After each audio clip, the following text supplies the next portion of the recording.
Salve a tutti, in questa lezione desidero insegnarvi a fare delle tipologie di alberi diversi con la tecnica dell'acquerello. Prendete subito carta da acquerello, almeno 300 grammi, e iniziamo per esempio con fare una prima tipologia di albero che è quella per esempio del cipresso. È semplice perché si parte sempre da un tono medio. Io ho scelto in questo caso un giallo con un verde, tipo un verde vescica, e poi a questi toni vado ad aggiungere un pochino di verde più scuro oppure di nero. Già il giallo con il nero produce un verde e vedete a fresco per caricamento, dopo aver dato la forma del mio albero, intervengo e vado a rendere il colore chiaroscurato, perché proprio da questi contrasti tra luce e ombra, non mi stancherò mai di dirvelo, otterrete gli effetti veritieri e realistici.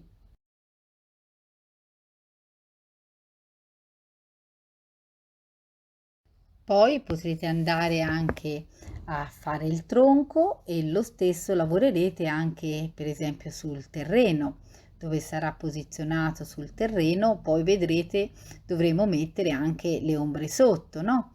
E oltre a farvi vedere un cipresso, desideravo farvi vedere per esempio anche un abete e poi faremo anche un albero più generico, e questo vi consentirà di capire come appunto si lavora proprio con l'acquerello, utilizzando una tecnica che consente di lavorare a fresco, bagnato su asciutto, però perché io la parte sotto non la bagno.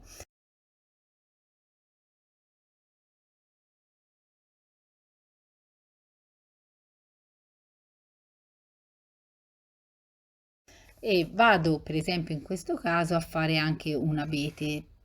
Potete tracciare una linea iniziale di simmetria, diciamo, che divide l'abete. Immaginatevelo come iscritto in un triangolo.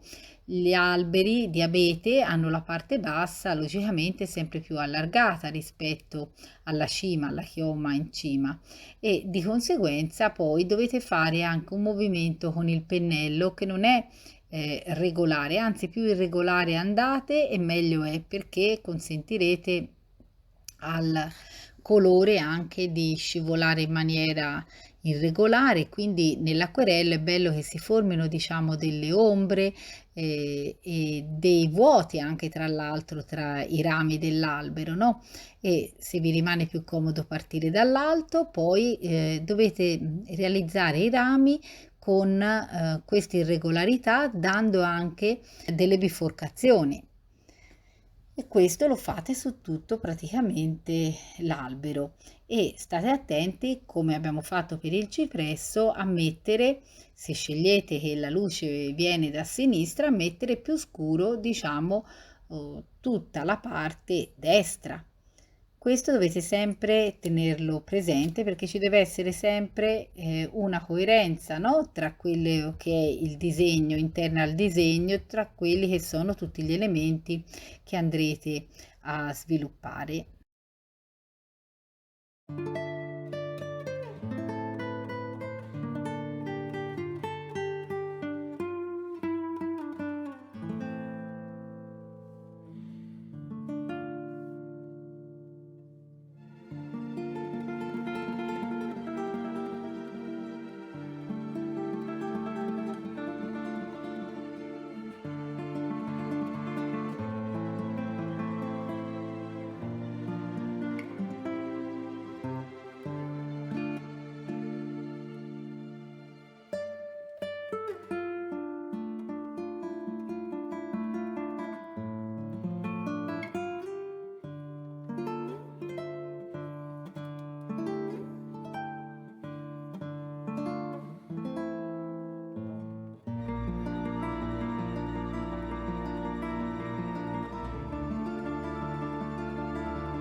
Poi possiamo iniziare anche a fare un'altra tipologia di albero e iniziamo per esempio dal tronco.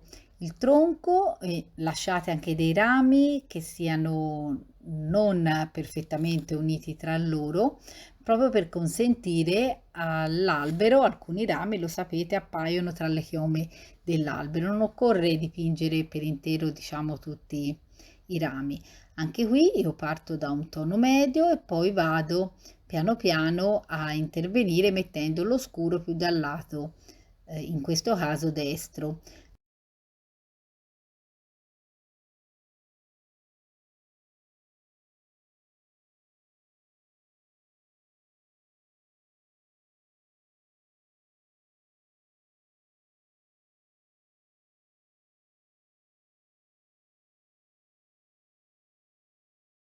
La chioma lo stesso, parto da un tono medio abbastanza chiaro perché nell'acquerello è bene partire con i toni chiari per primi e poi vado piano piano a intensificare mettendo poi sempre più il colore. Logicamente anche la mia chioma dell'albero, anche se la considero fatta come una sorta di palla, però presenta tra tutte le fronde più chiome insieme, più fronde insieme, quindi è come se fossero tante più palle accostate. Quindi dovrò mettere tipo anche qui all'interno del colore più scuro perché mi si formano anche qui diciamo dei volumi diversi proprio perché l'albero è molto movimentato con le foglie e questo lo farò per tutto l'albero intervenendo in alcuni punti per caricamento e rafforzando e in altri punti invece intervenendo schiarendo. Posso sempre anche con il pennello rimuovere e schiarire, no? Alcune parti. Questo è un esercizio utile proprio per imparare a fare le varie tipologie di alberi, perché se dipingete ad acquerello sapete benissimo che gli acquerellisti amano andare anche a prendere il paesaggio dal vivo, anche perché la tecnica dell'acquerello ci consente davvero di poter essere fatta in qualunque posto, portandosi dietro con noi, lo sapete, veramente pochi materiali, con poche cose potete trovarvi a dipingere all'aperto e allora diventa fondamentale effettivamente conoscere la tecnica di come si dipingono gli alberi. Io qui ho fatto solo 3 alberi oggi per farvi conoscere, diciamo, questa tecnica, avvicinarvi a questa tecnica, ma se siete interessati troverete sul mio canale anche una playlist interamente dedicata all'acquerello. Si intitola Tutto sull'acquerello e scoprirete non solo le tipologie degli alberi, ma anche fiori,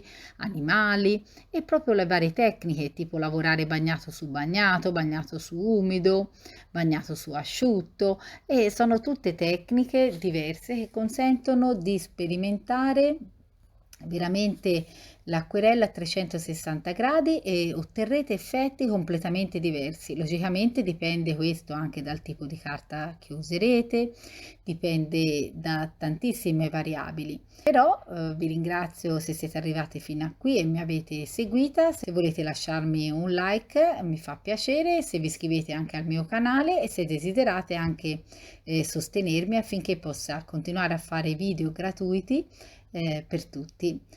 Grazie e a presto, alla prossima.